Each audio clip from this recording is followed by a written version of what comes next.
Lupita! Ma'am Fedra, bakit ho? Nasaan si Erica? Ho? Ma'am, hindi ko ho alam. Dito ko lang naman po siya iniwan eh. Ano hindi mo alam? Punyeta ka? Pag may nangyari masama sa bata, malalagot ka sa akin, ha? Hanapin mo, ha? Julio! Julio! Ito, bebeng. Hindi kaya may masamang nangyari sa anak ko, kaya ganun ang panaginip ko. Sus, panaginip lang yun. Hindi yun totoo. Kasalanan ito ni ate Natalie. Pinadala pa niya dito yung pamangkin niya kagabi. Eh yan tuloy. Pati sa panaginip, nag-aalala ka sa anak mo. Ay, may tao. Baka si Kuya Alex na. Ako na magbubukas. Kakausapin ko si Alex para magawa niya ng paraan na makita ko ang anak ko.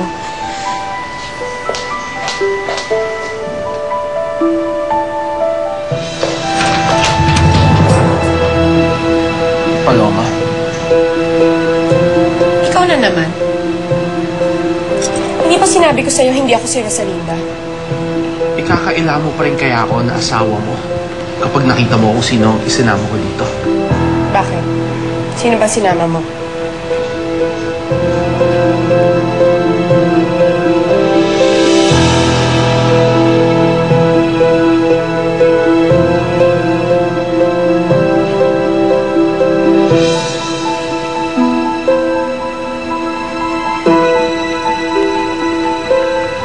Siya si Erica. Siya ang anak natin.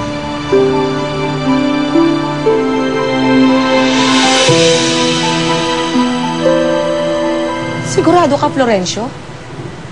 Kamukha ni Paloma ang anak ko? Naku, Day, hindi lang sa itsura, pati sa boses. Sasabihin mong isa lang sila talaga ni Rosalinda. Lorenzo, patay na si Rosalinda noon pa. Kaya imposibleng maging si Paloma si Rosalinda. Kahit na magkaboses pa sila o magkamukha sila. Alam ko yun, Javier. Pero pag nakita mo talaga si Paloma, sasabihin mo siya si Rosalinda. Eh baka nga himatayin ka ba pag nakita mo eh. Kalokohan yan. Ako magpapasya niyan, Javier. Ako ang ina. Kaya ako makakapagsabi kung totoo bang binabanggit ni Florencio. Kaya pupuntahan ko ang Paloma na yun para makita ko kung totoo nga bang kamukha niya ang anak ko.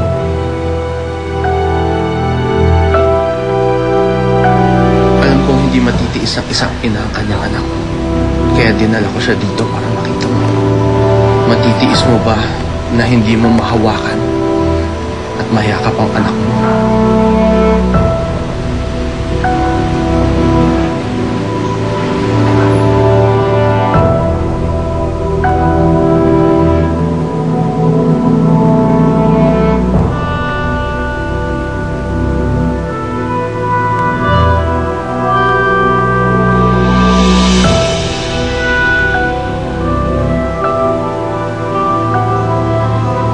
Ibibigay ko siya sa'yo.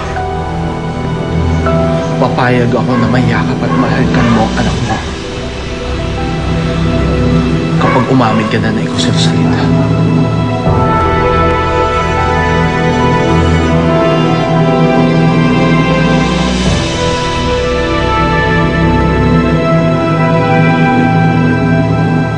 Sabi raw ng mga siyentipiko, sebo, gamot sa sakit sa puso. Pag binaksak mo ang bad cholesterol, tataas ang coronary heart disease. Kung anong sakit siya rin nga kayang lunas. Mga Dexters may kanya-kanya na raw sa... Ako doon. Naku, Florencio, mabuti. Sinabi mo kay Soledad yung tungkol kay Paloma. Florencio, ano reaksyon? Nagulat ba? Oo naman, siyempre nagulat. Ako sa'yo nagulat eh. Nagulat siya dahil kamukha nga ni Paloma yung anak na si Rosalinda eh. Ayun, umalis ka agad. Hanapin daw si Paloma. Isa naman kaya niya hanapin si Paloma. Eh di sana sinamahan mo kaya. Ano ko naman sasamahan, no? Eh, sino babantay ng shop ko? O, eh, di naman maasahan si Tulsi magbantay. Teka muna, ba't ako na naman nakita mo? Sino? Ay nako, Florencio. Yan ba talagang flower shop na yan ang inaalala mo o yung boy mo? Ano? Aminin mo, hindi ka aalis kung hindi kasama yung lalaking yon. Uy, dumi-dumi na utak mo, ha? Bakit hindi mo kaya hilamusan yung utak mo para maging fresh naman yan at mag-isip ka ng tama? Bistado na kita, Florencio, no? Tagal na kitang kilala. Nako, ano, i-deny mo sa akin? O sige, i-deny mo. O, Asuncion, irereto ko sa'yo si Rico. Subukan mo. Mag-hire ako ng cleaner para mawala ka sa mundo. Kayo talaga, ha? Traitor kayo. Ayoko ng ganyang kaibigan, ha? Mga ahas, buwisit. Kaya pala hindi mo matapos-tapos ang ginagawa mo kasi nagmamoment ka pa. Paano naman kasi tuwing nakakita ko ng roses, naalala ko si Rosalinda eh. Sabi na nga, be. Ikaw lang din mahihirapan yan, Becky. Kaya wag mo nang isipin pa si Rosalinda.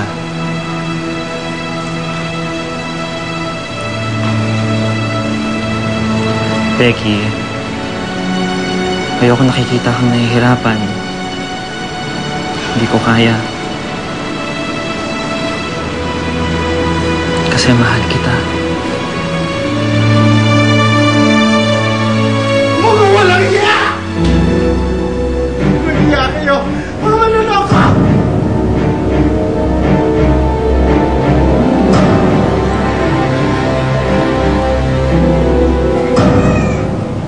Wala akong kailangang amin. Dahil ako talaga si Paloma. Hindi ka pa rin naamin kahit alam ko na posible na ibang pasyente ay nasunog doon sa ospital at hindi ikaw. Hindi ka pa rin naamin na ikaw ang asawa ko kahit na sa harap ng anak natin. Siguro nga ikaw talaga si Paloma dahil hindi ka umiimik. Pasensya ka na, Paloma, sa pag-i-istorbo ko.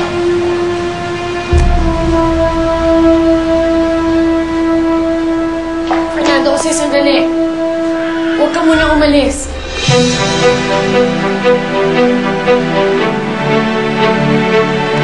Patindi ng patindi ang pasiklaban ng mga stars. Si Max, si hinawang girly, si Aiza, si Nicolo. Nakipag-jamming kay Ara, nagpaka-hip-hop ang boxing hero. Ang heartthrob naman, nagpaka-macho. Talbog ang lahat ng single ladies kay Micaela. Si Joel naman, palad ang tinira. Rockstar si Jo Marie para sa mga fans. At si Gina, si Pip ang ka-last dance. Kanya-kanyang gimmick sa buhay. Pero ngayong Sabado, isa sa kanila ang mag-goodbye. Celebrity Duets. Getting enough calcium?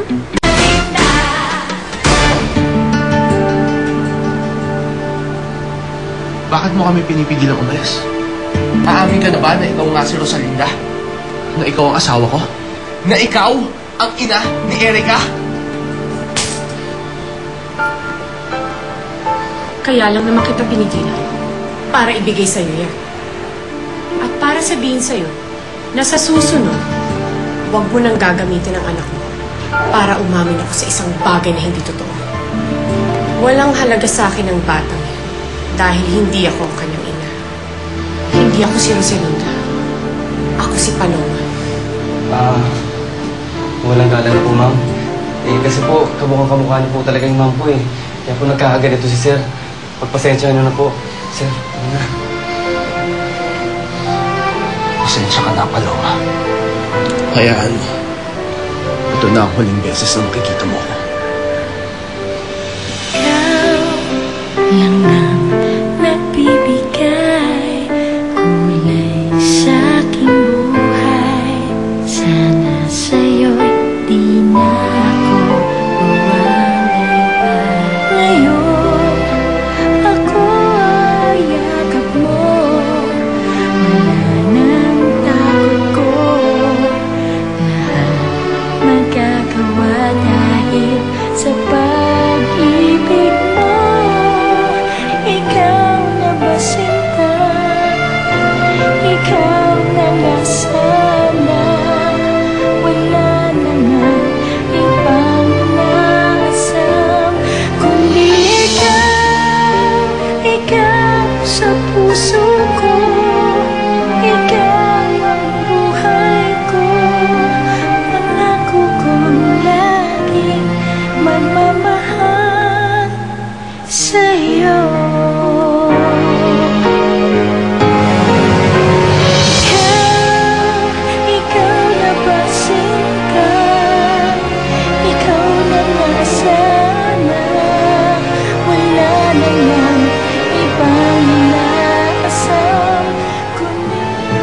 Bebeng, sabi mo nandito si Paloma.